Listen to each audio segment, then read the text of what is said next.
invite you all to pay close attention to what George is going to share with us today. And I want to give you a little bit of an introduction both to webinars, because I believe many of you are new to the North Carolina Bar Association's webinars and how we handle these things. And I also want to provide a little bit of an introduction to George. So let's do some housekeeping really quickly. If you have any questions during today's presentation, you can always ask them. You can either send me an email where you sent your email before to jbrafford@ncbar.org. You have an email from me. You received it this morning. So you can email me there. You can also ask me a question on your GoToWebinar control panel. There is a tab for questions. You can submit a question there and I will see it. We will answer these questions if they are just incredibly relevant to what's happening right now, and we can't wait. Otherwise, we're going to save some time for questions at the end. There's a lot to get through today, so I do encourage you to pay attention. A little bit about George. George has, over the course of his career, established himself as an international expert on what it takes to make law firms successful in the future. In this book, Remaking Law Firms, George has interviewed over 40 experts and has provided some of the best, most concise, well thought out answers to how law firms are developing and changing and what they need to do to be responsive to client demands in the future. There's so much more to being a successful big law, small law, mid-sized law firm than just doing what your clients ask for today. We are on the cusp, the precipice of a sea change in the way legal services are delivered.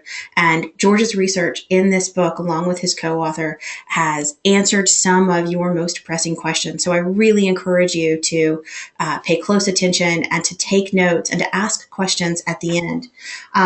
Like I said, you can always ask questions using your question tab, or you can shoot me an email.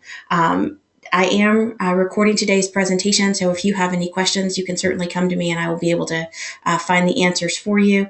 And I do encourage you to attend future webinars from the Center for Practice Management. They are free to members of the North Carolina Bar Association. So with that, George, I am going to turn it over to you, and anytime you want me to advance the slide, just tell me and we'll move on to the next slide. So George, thank you so much for your time. We are incredibly lucky to have you, and the floor is yours, sir. Thank you, Joyce, and thank you for that very kind introduction. Good day to all the American audience that I'm speaking to today from Melbourne, Australia, and I really do appreciate the opportunity. The book, Remaking Law Firms, Why and How, to which Joyce refers, was published in March last year. So we're coming up to our first anniversary shortly.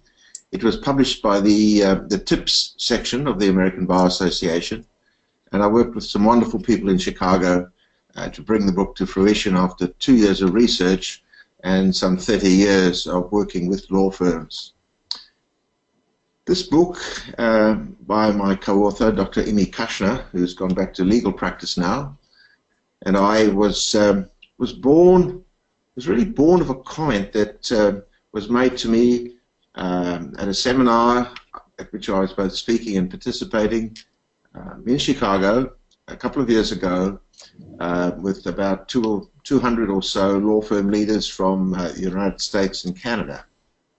And we were talking about some of the changes occurring in your profession, and we were talking in strategic language, so we were talking about the legal services supply chain, and we were talking about business strategy. So it was full of non-lawyer language. It was business strategy language we were speaking, and somebody stood up at the back of the room and he said, I understand this, intellectually I understand it. I understand that for a whole variety of reasons, many of which we will highlight in this webinar today, that we need to change. So I understand what's happening.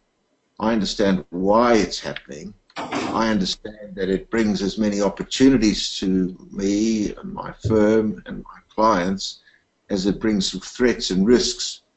But please help me understand how I do this. And that set us thinking Hence the subtitle of the book, Why You Need to Remake Your Business Model and How. So there are two sections here. Why, what's happening in the environment, what forces are at work that are beyond the control of law firms, any one firm or the profession as a whole or any bar association, what forces are at work, how do we read those forces, anticipate where the puck is going to go, and skate to that position. And that Wayne Gretzky metaphor, skate to where the puck is going to be, is what remaking is about. Get ahead of the curve, get on the front foot, learn, try, learn from your efforts, and develop and pivot as you remodel your ways. So that's the title, Why It's Time to Remake Your Law Firm. I will also, towards the end, and hopefully in response to your questions, highlight the hows, what you can do today, how you can communicate to your partners, to your attorneys, to your support staff in your firms. If we could go to the next slide, please, Joyce. There you go. Thank you. Joyce has already introduced me, so I won't say too much more, save that I work across multiple professions, not just the law. I declare I am not an attorney. I'm not qualified in law. I have a daughter who's a professor of law here in Melbourne, in the space of antitrust law. And I'm a senior fellow in the law school of the University of Melbourne, where I'm involved in both the research into the industry of the legal profession and teaching and researching on this very subject. I have worked across many countries, including the United States. My experience when I go abroad is with larger firms. Inevitably, it's large firms, whether they be in Shanghai or London or Chicago or Denver or Baltimore, or Los Angeles. I normally work with larger firms because that's the people who hire me. But I know that this book and the messages in it are relevant all the way down the size scale of law firms. Some of my smaller clients here are a 9-attorney family law firm, a small property law firm that does large-scale work in the development of apartment buildings. So right up to the largest in the land. I have worked with Baker McKenzie, the very recently retired chairman of the executive committee, Eduardo Leite, kindly wrote the foreword for my book. I've worked with DLA Piper and so on. So I know from practical experience in the field, this book has very high relevance. If you're a solo practitioner and listening, I would say it has somewhat less relevance because of the very nature of your practice. But if you're 5 or more attorneys and larger, listen in, because there's no doubt that there's relevance in this for you. And that relevance can be thought of in 2 ways. It's a bit like looking at a glass. Is it half full, and therefore an opportunity for you and for your clients and for your staff to fill it, or is it half empty, and all you see is the risks and the threats in the falling level of the fluid in the glass, whatever your choice is to put in your glass. I very much see this as both opportunity and threat for law firms. If you do not start making moves in the next few years, the glass will drain. If you do start making moves, the world is your oyster, it's at your feet. Our scenario that we built for the book when we published it was 2025. So all the research work we did, and I will touch on some of this, looked out to 2025. So the changes are here, is a key message.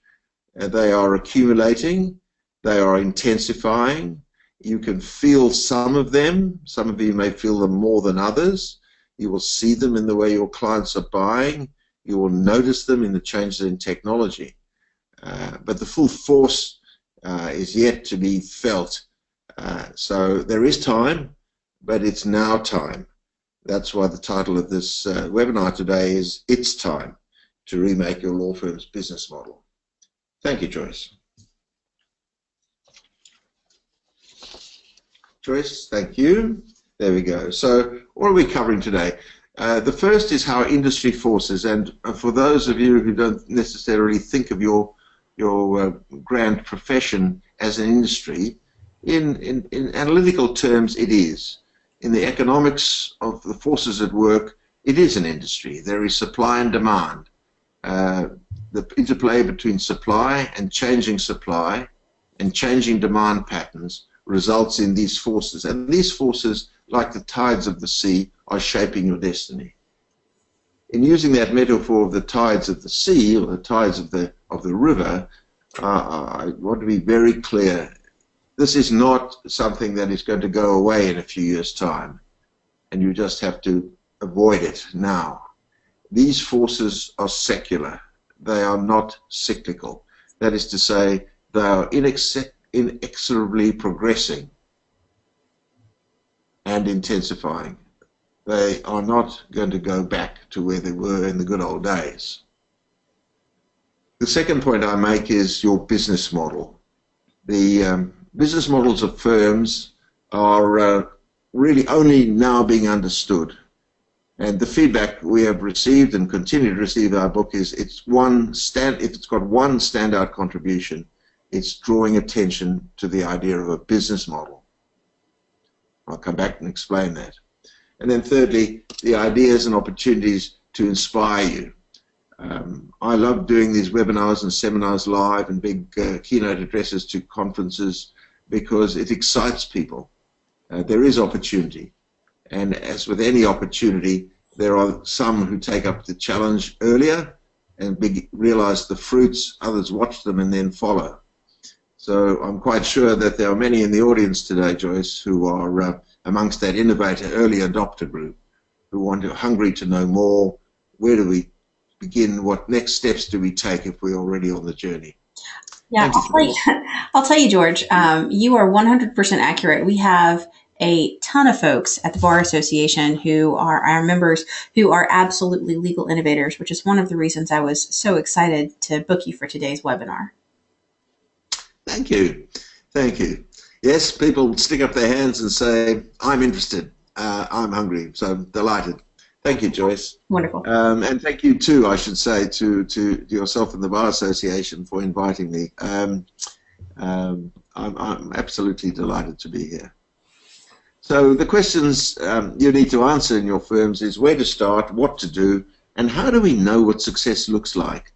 On the journey we're on, where are the milestones? Do we know if we're heading in the right direction? Have we read the map correctly? So that's really important. Click please, Joyce. So yes, these are the questions to think about. What do I do next? Give us another click, Joyce, and see if we can sort this slide out. There we go. All right. Our center arrow's got itself a bit distorted. Forgive us. So we're seeing on this slide 5 circles in black with their titles in them in orange.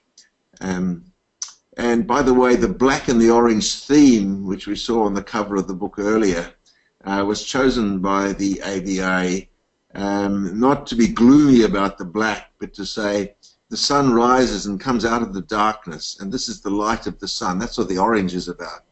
And the cover is intended to show the opportunity and the excitement of remaking. So that's what this color scheme is about in the minds of the book cover designers in Chicago. So yes, people often ask me, is black about gloom? And I say, no, it's actually the night and the sun is coming up. So if we look at this diagram from left to right, you see supply of talent. That's an input with an arrow going into the center circle, competitive rivalry. So all of you in the audience today, and I'm assuming it's all law firms and no clients in that assumption. If we do have some clients, then you're on the right-hand side of the diagram. You are the competitors. You are competing with other law firms to serve clients. So what we've got there is a dynamic of rivalry, of competition amongst the incumbents. That's you, the audience. And then on the right-hand side of the diagram, with its arrow pointing in at you, the rivals, are the clients. And the clients exercising, like any consumer of any product or service, their buying power. So that's the supply chain. Supply of talent is your primary input to a law firm. Yes, you have premises. Yes, you have software. Yes, you have other supplies like your professional indemnity insurance policies, but your primary and major supply is your talent, both of your lawyers and of all your support people. You supply, that talent works in your firms, making the service of law, serving clients who are buying from you. Then there are two other circles. The one coming in from the top, labeled new entrants. These are new firms starting up. They may also be, as the little text to the left says, breakaways. Breakaways who leave a larger firm and set up on their own. And that is a trend which we're seeing all over the world when people are seeking new ways of doing things and feel that their own firm, where they have been, is moving too slowly or not moving at all. So they break away and set up on their own. So the new entrants are law firms like yours, playing by the same rules as you do. They are members of the Bar Association. They're regulated in the same way as you are, and they practice law in pretty much the same way as you do. I like to say they went to the same law schools. Often their children go to the same schools. You live in the same neighborhoods. You're part of a club, and others join the club. These are the new entrants. And then coming up from the bottom is another kind of provider of services, and they're called the substitutes. And they were called the substitutes by Michael Porter of the Harvard Business School when he wrote his famous book nearly 30 years ago that popularized and demonstrated how this analysis of these forces helps you set your course for your business of law, practicing your law. The substitutes, by the very name that we're calling them, do not compete by exactly the same rules. They may be licensed if they are practicing law by definition according to the regulations that govern how you practice law, but they are doing things differently. And that's why we coined the name in my first book in 2013, New Law. You'll see there, New Law, capital N, no space, capital L, law, is a form of legal services provider that is a substitute. We contrast those with your business model. So new law is a definition of a business model. So what these forces are doing is they're saying things are changing. And we'll start with the clients. The most important people in our lives, of course, are our clients. Clients' buying behavior in the way they are buying is slowly but surely compressing your margins, your contribution margins, your bottom lines, your net profit margins are being compressed because clients have choice, and increasingly price is entering into their choice. In the good old days, clients accepted the price of an attorney's service. They might have grumbled, but they paid. Today, more and more they are shopping around. The corporate clients are using all forms of procurement techniques. The corporate clients are organized through bodies like the Association of Corporate Counsel. They are learning from each other. They're writing case studies about getting more value from law firms. And we feature these clients substantially in the book. We feature the Association of Corporate Counsel, and that's how it's running the value challenge, and how that is resulting in more and more savvy buying by clients. The competitors, yourselves in the audience, well, what's happening now is that one law firm and one attorney is beginning to look much like the one next door. There's a lack of real differentiation. How well can you describe why your clients should prefer you? It's a hard question. You need to think about that. And at the end of the day, most firms do not have a really convincing answer. You might say, we've been your advisor and attorney for 30 years. Yes, but you know a lot about us as a result. What happens when you retire? What happens to the new attorneys in the firm? Are they really going to be as knowledgeable about us as that? Maybe not. So relationships are still the mainstay of differentiation, and increasingly, when we look at price-based competition, relationships become less and less of a basis for clients preferring you. So there are quite a few things going on here. On the left-hand side, supply of talent, more and more solicitors, that's our language for attorneys. The Anglo-Australian view, as opposed to the American language, is solicitors. More and more are seeking alternative ways of working. They don't want the traditional long hours in a law firm job. They prefer to work from home. They prefer to work on the road, and technology is enabling that. And many of the forms of new legal services provider are popping up because technology is enabling solicitors to work outside the traditional law firm. Thank you, Joyce. My pleasure, George. Before we move away from this slide, I just want to make sure that we've got folks on board with what's happening. You've gone over some really key points here, and I just kind of want to go back and touch on those. So here's what I've got in my notes, folks, and I hope that you're taking notes as well. Our overarching question, our big umbrella theme that George has presented us with today is, what pressures are causing you to remake your law firm, or what pressures should cause you to remake your law firm? And when we dig into that, we sort of reframe the question slightly. What adverse pressures are shaping the services you provide to your clients? And those adverse pressures are new entrants, your supply of talent, client buying power, and substitutes. Once we get a handle on these pressures that are specific to us within our law firms, then you must ask yourself, based on these pressures, how can you justify your position to your clients? Or specifically, in what ways can you differentiate yourself among your competitors to increase your value proposition or to justify your fees to your clients? I hope that you've taken similar notes to me, because these are really important questions that we all need to ask ourselves as we are thinking about the remaking of law firms and the shifting paradigms in the legal profession. So, all right, George, I'll move on to the next slide, but I wanted to make sure that folks are paying attention to these key points. Thank you, Joyce.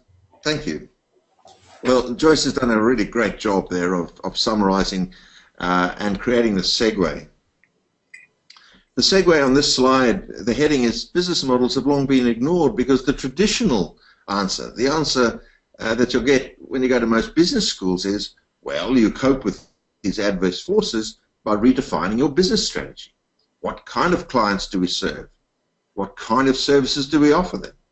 And how do we work harder on differentiating ourselves?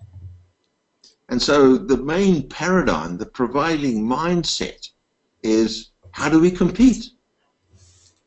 Because that, most of us think, is the greatest challenge. The biggest threat is answering this question convincingly and continuously improving the way we compete. And law firms have grown up with this belief. And it's a perfectly valid belief. But as the white space on the right-hand side of this slide suggests, it's not sufficient. It's necessary, but it's not sufficient to help us cope with today's forces and as they intensify over the coming decade. So next click, please, Joyce. The answer is you have to compete through your business model, and business model is not the same as business strategy. Business model is your, in other language, is your operating model. Your business model looks at your firm and asks questions: how do we win work? How do we do the work? And how do we govern the firm? And by govern we mean, how do we create the infrastructure? How do we make policy? How do we implement that policy, the framework with which in our attorneys practice? So how do we win work from clients? How do we do the work? And this addresses the question of how do we make profit? So there are two questions. You can compete very successfully, but not profitably. And you compete for a short time, making profit, But if you make too much, then your clients are going to go somewhere else as well. So you have to do both. You have to work out the answer is, how are we competing? And the focus of my book is, well, how are we making a profit? Thank you, Joyce. Let's click. So the bottom line is, competing successfully is not profiting successfully. Profiting successfully, you've got to look at the business model, the blue section on the right-hand side. So we make no apology for making profit while serving clients, because if you don't make sufficient profit, you won't be around successfully investing in your firm and yourselves to serve the clients of the future. So next slide, please, Joyce. So now we get to the real crunch of this. We said business models is around three things. How we click, please, Joyce.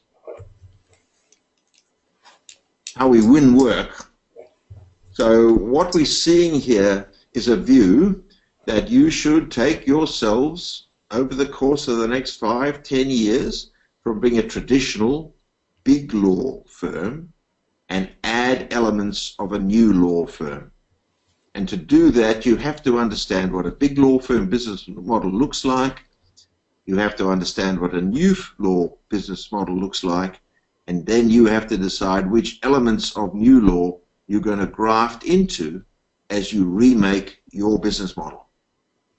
And as the headline on the slide says, this remaking process is a marathon. It's not a sprint. It's not something you can do by Christmas of this year and say, done and dusted, we've remade ourselves. By Christmas of this year, you might have taken, that's 10 months away, you might have taken a few steps on your journey. You certainly are not at your destination. So it's a marathon. You have to keep going. It's not a sprint. So I'm going to walk you through these hallmarks on the left-hand side, and the numbers line up with the right-hand side. So how do you currently win work? And this is the typical big law business model firm. So we coined these terms, new law first, and then we said, well, what are the traditional firms? And we gave you the name of big law, not necessarily because all of you are very large, but it's actually was coined big law with a space between it by a professor in one of your university law schools, Larry Ribstein, who passed away a few years ago. And he wrote about this. He was the first to really start touching on it. So I took Larry Ribstein's work and created a new word, the big law business model, in contrast with the new law business model. So the big law business model, you make your work through the personal brands of your rainmaking partners, particularly the name partners who bring the work into the firm. Your lawyers, your attorneys both sell the work to clients and produce it. They make it. So you have people doing two things, selling and making. And by and large, with exceptions, and they are growing, you charge on an hourly rate basis. And that's how work is done. What you see is me. I'm going to do the work for you, and this is how we're going to charge. When you contrast that with the new law firm, they operate under a corporate brand. The names of the founding partners are not on the letterhead. The names of the senior and rainmaking partners of today are not in the name of the firm. The most well-known of these firms is called Axiom. It was founded in New York in 2002. Started trading. Its first income was in 2002. It's Axiom. It happened to be founded by a man called Mark Harris, who happened to have left Davis Polk and set up Axiom. And he didn't call it Mark Harris & Co. He called it Axiom Law. New law firms separate their sales and production functions.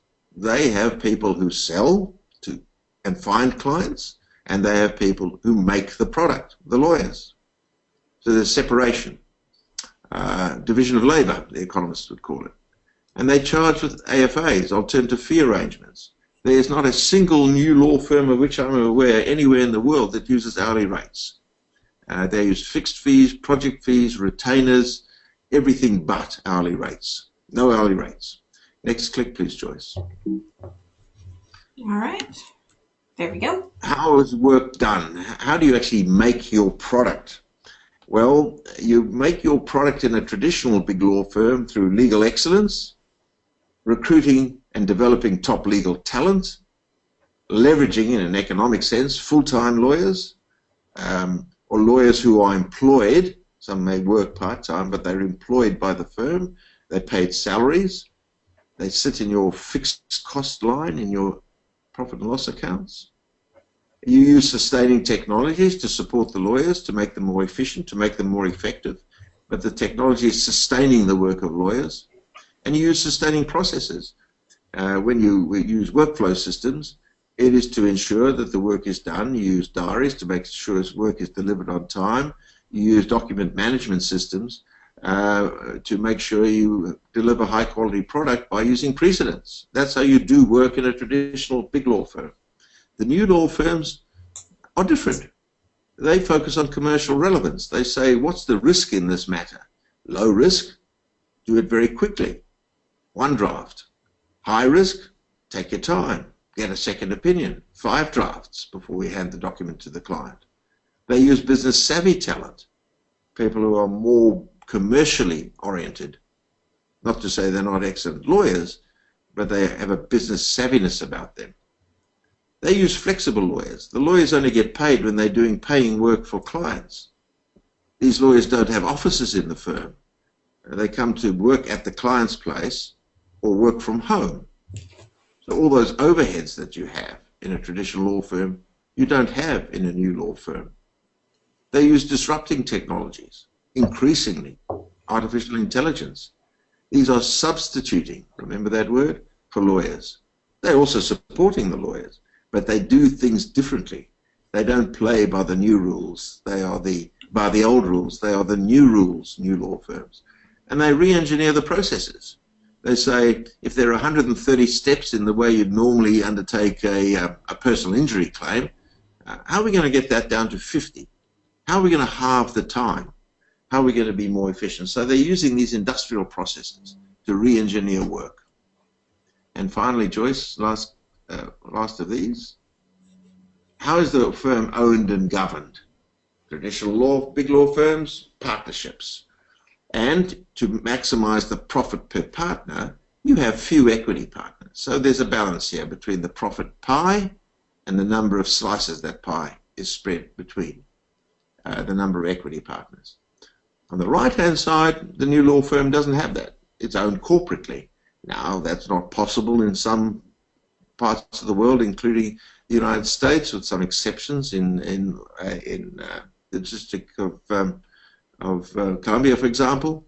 But corporate ownership is the form of the new law firm. Many of the larger ones are backed by private equity. Now, that's will rile many traditional lawyers. You'll point to failures of these firms, including one that's currently in big trouble here in Australia. But a few failures doesn't make a story that this isn't happening. So there's corporate ownership, and with corporate ownership comes non-lawyers as shareholders, and with non-lawyers as shareholders comes the whole idea of returns to shareholders. And there are conflicts there that have to be dealt with, conflicts in ethics, conflicts in whose interests are put first, the clients or the shareholders. What is the duty of the directors of these companies to their shareholders vis-a-vis their clients? This particular area raises many, many questions. But there is no doubt, since Axiom started in 2002, that progress is being made. This has been going on for well over a decade now, and the progress is spectacularly fast. So your question really is, and that's what the arrows in this diagram are, where to start and how fast to go. Which of these things will you, excuse me, start adopting? Or if you're already on the journey, say, to alternative fee arrangements, which is the most common area for starting, how fast are you going? Is it fast enough? What proportion of your current revenue is from hourly rates? How is that trending in firms that are using AFAs? You have firms in the United States, there's one in Chicago I know particularly well, run by Patrick Lamb, who's written books on the subject, published by the ABA, where he only does litigation in his firm, Valorum, and he only charges fixed fees. He does not charge hourly rates, and people say, well, it's impossible to litigate with fixed fees. Well, Patrick Lamb is thriving. He's been at it for many years. He's so successful. He writes books about how to do it. So there's no question. All of these things, with perhaps the difference now of corporate ownership, are perfectly possible for law firms. And you don't have to look at 9 and 10 on this list, because they're 1 through 8 items that you can follow. So where to start? How fast to go? That's the key message. And what I want to do in the next 2 slides is demonstrate to you and give you a tour, in a sense, a cook's tour of, that's a quick trip on the cruise boat as you go down the river in Chicago, looking at the magnificent architecture that grew up after the fire. Let's take a cook's tour of what's happening. Thank you, Joyce. Excuse me.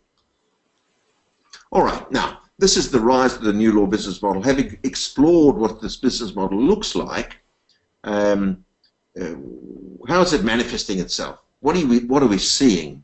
We're seeing essentially four forms of business of this. The dispersed talent providers, outsourcers, artificial intelligence providers, and document providers. And I'm going to show you examples of each one of these.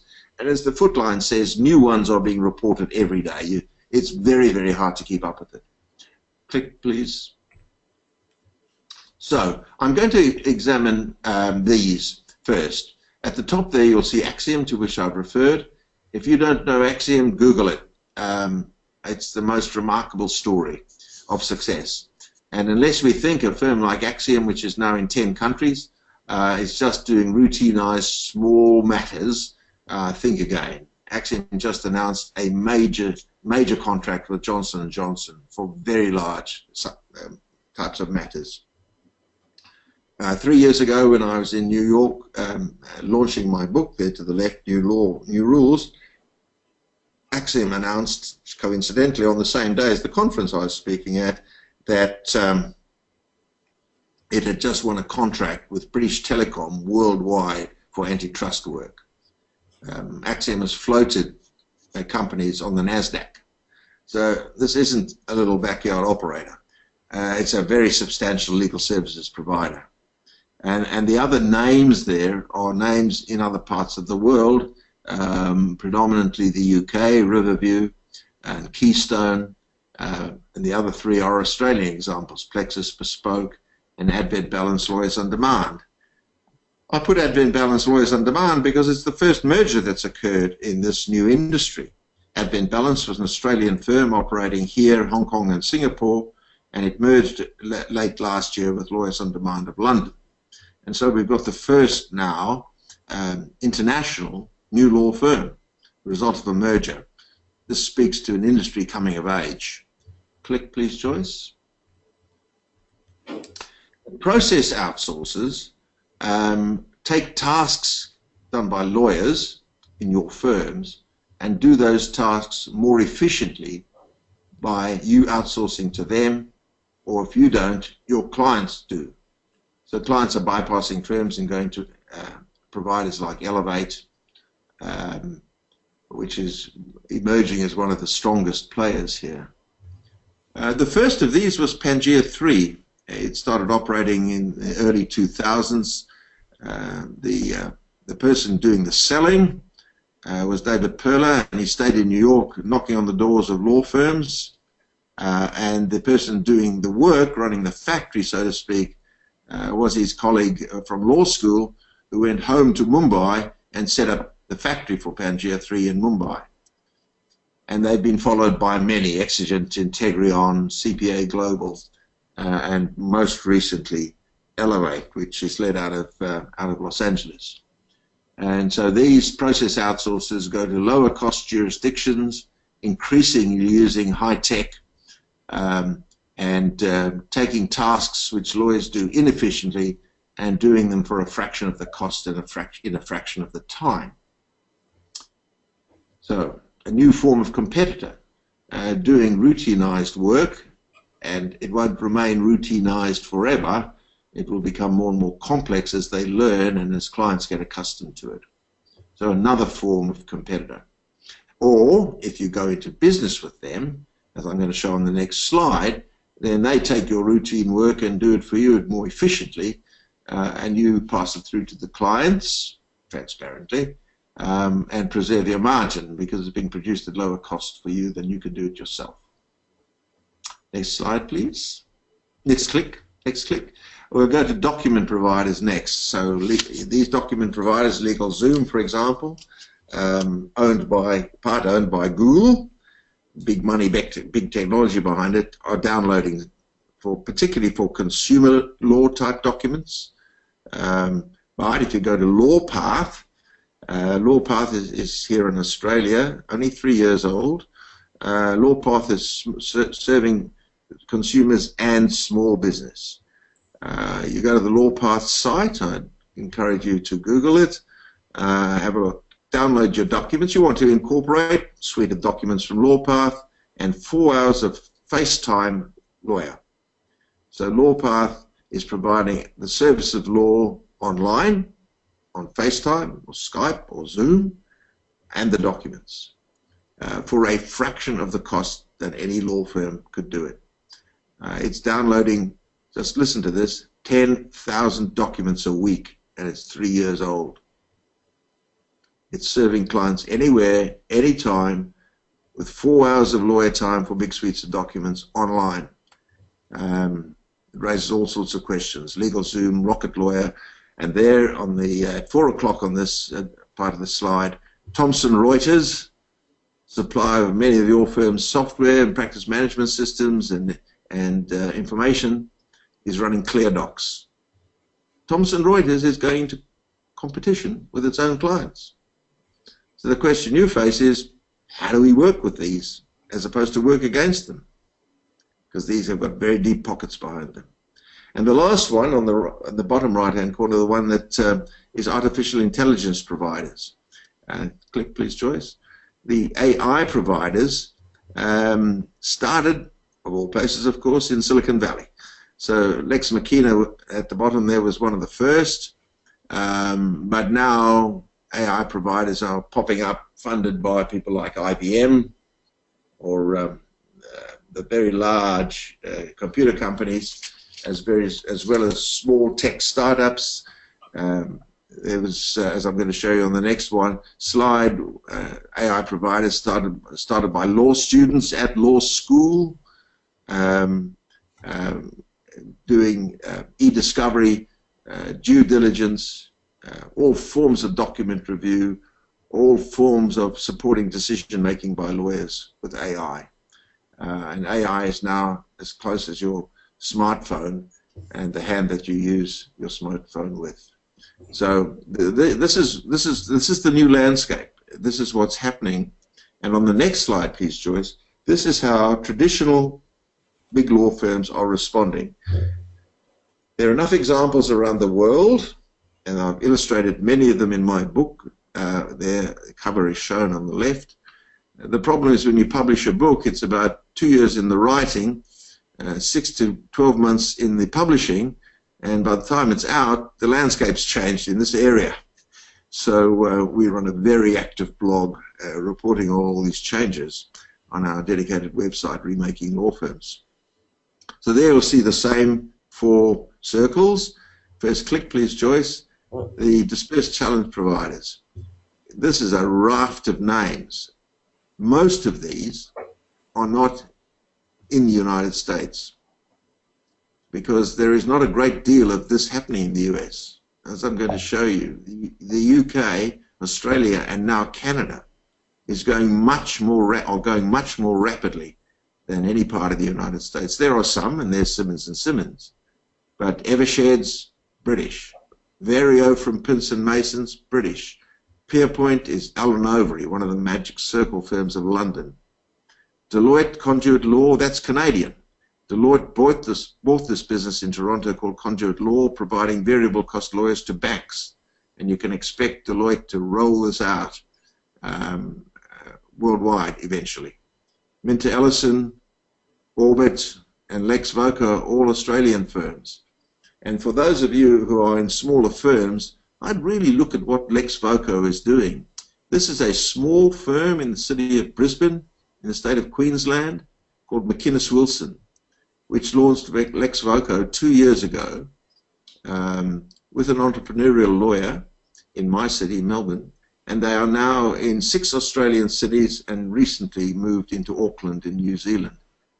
This is a 30-lawyer firm when it began, not a big giant. And Lex Voca is a beautiful example of what small law firms can do by adopting a variable cost model or dispersed talent model. So just to remind you, a dispersed talent provider is the arm of a law firm that doesn't employ the lawyers. It contracts them, like advertising agencies contract copywriters. Information systems integrators contract computer experts. Market research houses contract interviewers. None of those industries employ their professionals. They contract them for the job. They match them to the job. They've become expert at managing large pools of freelancers. And law firms are beginning to do just that. So you do not have to carry the overheads associated with full-time attorneys. Next click, please. The process outsources. There are many of these, either nearshoring captives or onshoring captives. And in this space, the US has done a great deal more. Oryx, for example, which I don't show here, led by Ralph Baxter for many years, set up their outsourcing center in Wilmington, not far from yourselves in North Carolina. So either onshoring or offshoring. And you'll notice that these tend to be large name firms. Hogan Lovells, Simmons & Simmons again, Allen Overy, Pinson Masons, Herbert Smith Freehills, these large international and globalizing firms. So remember, outsourcing is move your commoditized, high volume, low value tasks to somebody who can do them more efficiently, that you either own yourself as a captive in these cases, or you outsource to an Elevate. I often say to Liam Brown, who runs Elevate, Liam, how small is a law firm got to be when they are too small for you? And he's very honest. He says, solo practitioners, no, but 2 attorneys or more, yes. So it's not a question of size only. It's beginning with these bigger firms because they've had the resources to do it. Next click, please, Joyce. The document providers. These are, remember, we're looking at examples of big law business model firms doing things in document provision. AOsphere, AO stands for Allen and Overy. You see them again. Allen and Overy are doing all of these things: Peerpoint, outsourcing, and document provision. So favored clients of Allen and Overy are able to download their own documents from a secure website. Allen's, which is an Australian firm tied up with Linklaters of London, runs a business called Accelerate, and this is providing suites of documents to startups. Cooley of the United States has got a fantastic business called Cooley Go. Beautiful name, isn't it? Cooley Go, again, is a document provider to startups. Cooley is a specialist in startups and the intellectual property aspects of startups, and there they are. They can't provide traditional legal services, so they've launched Cooley Go, another one worth Googling if you don't know them. And finally, click, please, Joyce. Here are a couple of examples. Just hold the click, Joyce. Go back to Littler and Nyota only, please. I want to focus on this. So the Littler here is Littler Mendelsohn, one of your very successful large employment law firms. And they have a formal joint venture, which is heavily publicized now, with Nyota Logic. Nyota Logic is an app provider, and these apps are designed to provide an algorithm to managers who are responsible for employment in large corporations, where the managers effectively get legal advice from the app. Bullying, sexual harassment, unlawful dismissal claims. First place you go is the app, and the app will take you through in a logical way. App built by Little Mendelsohn, by the way, with the Nyota Logic technology behind it, and take you to a point where this is what you should do, manager, or you need to go to your law department, or you need to call your law firm. So these apps are making work far, far more efficient and they're on a pay-per-use basis. Every time a manager clicks and uses the app, they're charged. And like all apps, as you would know, the pay-per-use or the pay-per-view is pretty low unit price, so the volume is astronomically growing as large employers like DuPont's or Walmart start using this kind of app. So this is a beautiful example. These apps can be built by any law firm on the Neotologic platform. We know firms here in Australia using Neotologic, which are very active in our country. One of the founders, in fact, comes from my city, Melbourne, and firms with 20 attorneys are building apps to make themselves more efficient, to serve their clients better, to do things which they can't do for their clients now at the price points they can deliver with the Neotologic apps. Click, please, Joyce. Certainly. And these are just a few examples. Kira, the due diligence engine, as it suggests, for DD. Latham and Watkins, one of your great firms, tied up with Ross. Ross was started by law students in the University of Toronto. Very rapidly bought by IBM, joint venture with Latham and Watkins. Baker Ostelia is a Scandinavian firm. So what we're seeing is artificial intelligence coming in to support and in some cases replace the work of lawyers, whether you're in small firms or large firms.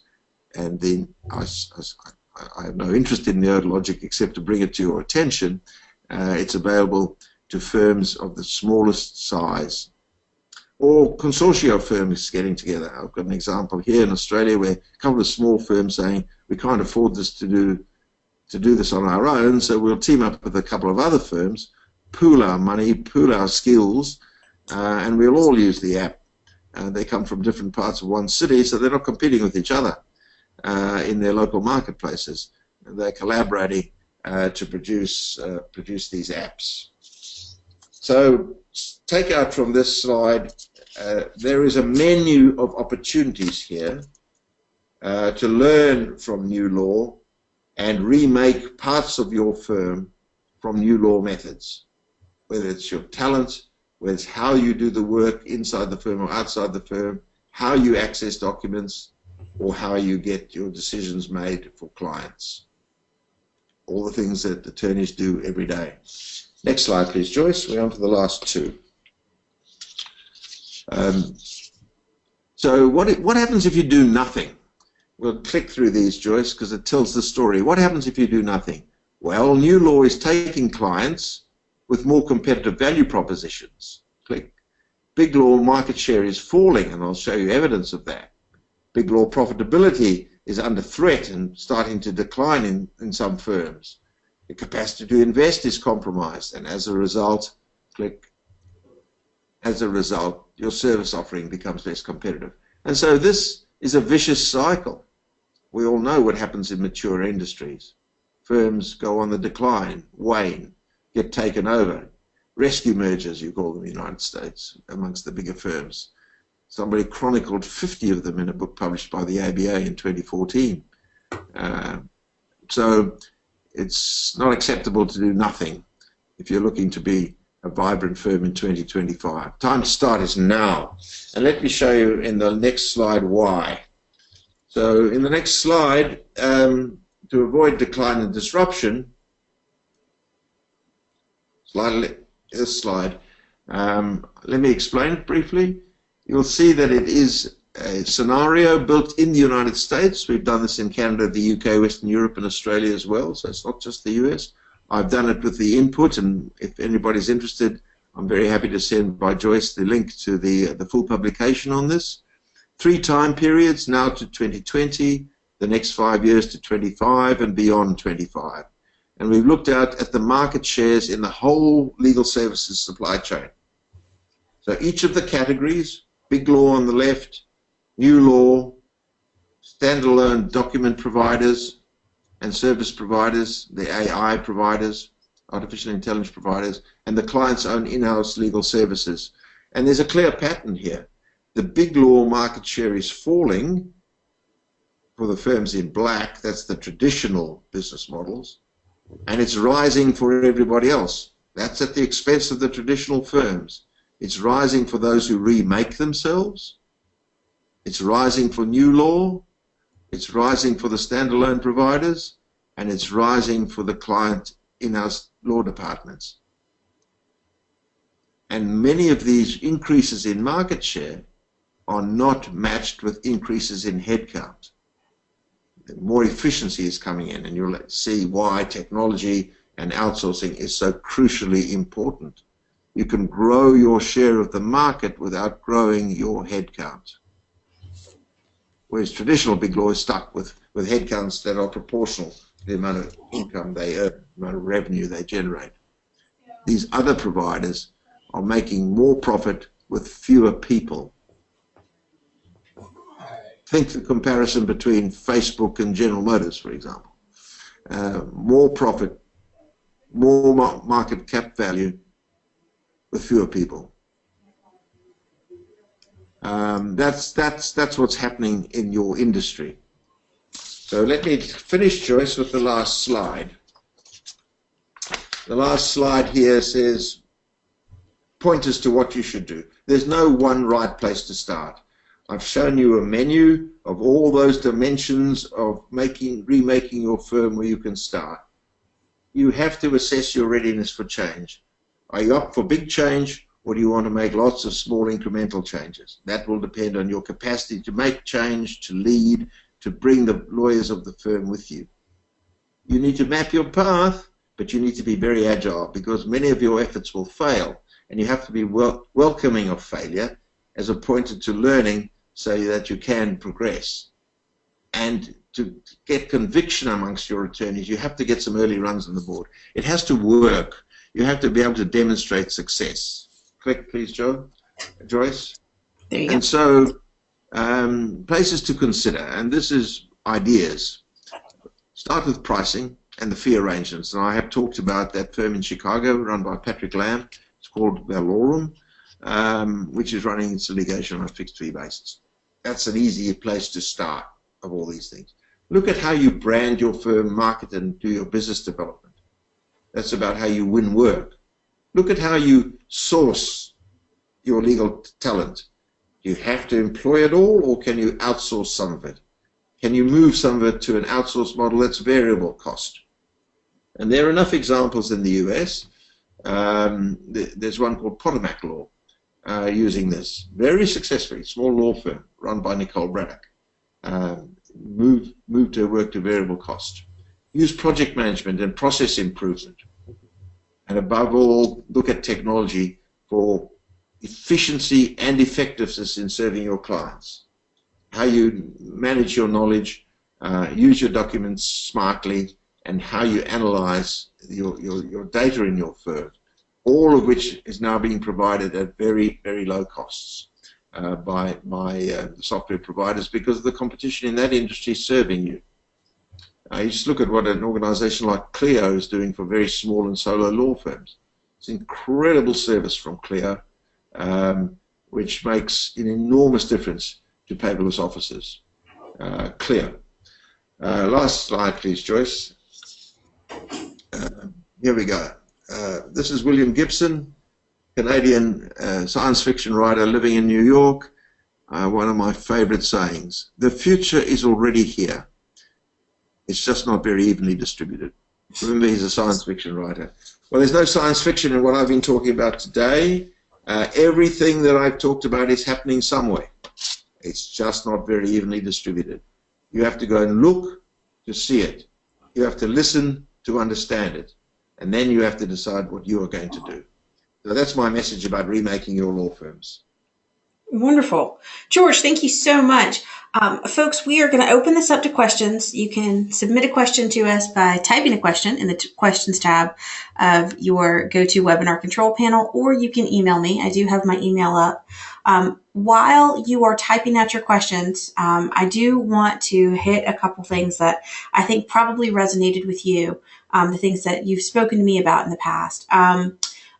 There are two things that George talked about that might cause you to say, well, this isn't really happening in the U.S. quite yet.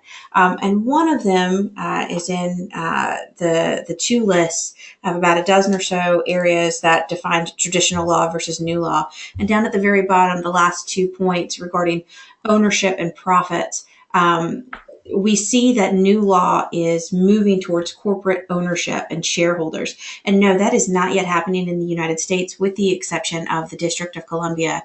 But folks, all of our allies in the internationally have made this move. And I am just hard pressed to believe that it's not going to happen here as well. It's not going to happen tomorrow, but I do think it's something for us to be prepared for. I know that this is something that the ABA is currently studying. They've got lots of folks from around the country who are looking at this. And I also I could feel some of you tense up when you were thinking about outsourcing across jurisdictions. And it's just something that happens. It's already happening here in the United States. I do want to go back over some of George's key points, and I want to talk to you about those 4 areas of disruption that can either drastically affect your profit margins by allowing another firm to come in and take something over for you, or by changing the services that you deliver. George talked about dispersed talent. He talked about process outsourcers. He talked about document providers, and he talked about artificial intelligence.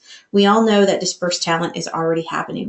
We see contractors on a regular basis, especially with millennial lawyers. The number of folks who were contractors before they became employed and did not follow that traditional route of right into an associate at a medium-sized law firm. It was tremendous. It is a sea change in the way people are interacting with the legal profession as lawyers. We see outsourcers and processes who take inefficient processes that are commoditized and high volume, and we see that they've made it cheaper.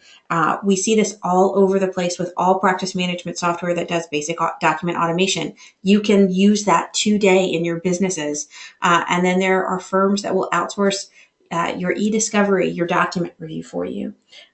Document providers in this state, we are currently reviewing LegalZoom and Avo as both document providers and folks who pair up those in need of legal services with lawyers. This is something happening in NC. And of course, we see artificial intelligence, which assesses, analyzes, and reports in ways that only lawyers and law firms could do in the past. It's happening in the United States, in North Carolina. So folks, as you have questions, please type them. But those are 4 areas. Please don't let this just escape you. These 4 areas of disruption, go back, look at the slides, pick up George's book, pay attention to these. They are going to make a major difference in your bottom line. If not today, then 5, 10, 25 years from now. George, do you want to add any other final notes to the things that I've just recently brought back up from your presentation? No, that was a beautiful local, as in North Carolina. Just listen to that. These things are happening. These things are in the discussion, whether it's at the peak leadership of the ABA or on the ground. People actually doing this stuff. Everybody needs to pay attention. They absolutely do. Summary, Joy. Well, folks, I don't have any questions, but you are always more than welcome to email me at jbrafford@ncbar.org. If you want to get in contact with George, I'll be happy to share his website with you so you can get in contact with him via that channel. I'm also happy to share any information from today's presentation with you at any point in time in the future.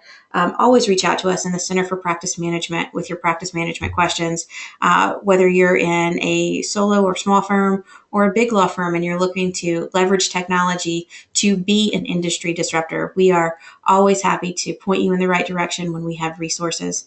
So I'm going to go ahead and close this up. We're over our allotted time, and I want to be respectful of your time today. So I'm going to end the webinar. I do want to say, Dr. Beaton, thank you. This has been a fantastic presentation full of incredibly timely information, and I think that everyone on the call today has learned something and is walking away with a valuable gem that's going to help them be more proactive and efficient in their practices. So thank you very much for your time, sir. We sincerely appreciate it. I thank you, Joyce, and the Bar Association for being a host and so gracious in doing so. Thank you. Absolutely. Everyone, have a great afternoon, and I hope to connect with you again very soon. Thank you very much.